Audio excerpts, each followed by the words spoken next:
देखिए तो फाइनली बहुत ही बड़ी गुड न्यूज़ है भाई खेसारी लाल यादव के फैंस के लिए खासकर।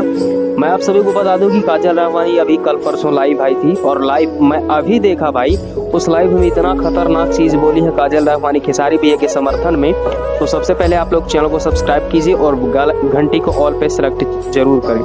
दोस्तों हम आप सभी को बता दें कि काजल राघवानी लाइव आकर बोले हैं कि मुझे अब खेसारी भैया से विवाद नहीं करना और विवाद कर मुझे आगे नहीं बढ़ना, मुझे काम से आगे बढ़ना है। तो ये तो दुनिया जानती है भाई, लेकिन जो आपने बदनाम किया खेसारी लाल यादव को। और दोस्तों प्यार तो अक्षरा सिंह भी पवन सिंह से की थी, लेकिन पवन सिंह को इतना बदनाम नहीं की अक्षरा सिंह जितना काजल खेसारी को कर दी।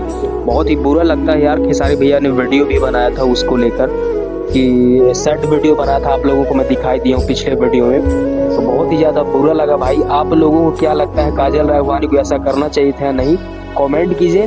खैर आप शांत हो चुकी हैं और खेसारी भैया को बोलती हैं कि मैं काम से जवाब दूंगा। तो बाकी आप लोग कमेंट कीजिए और सब्सक्राइब कीजिए भाई।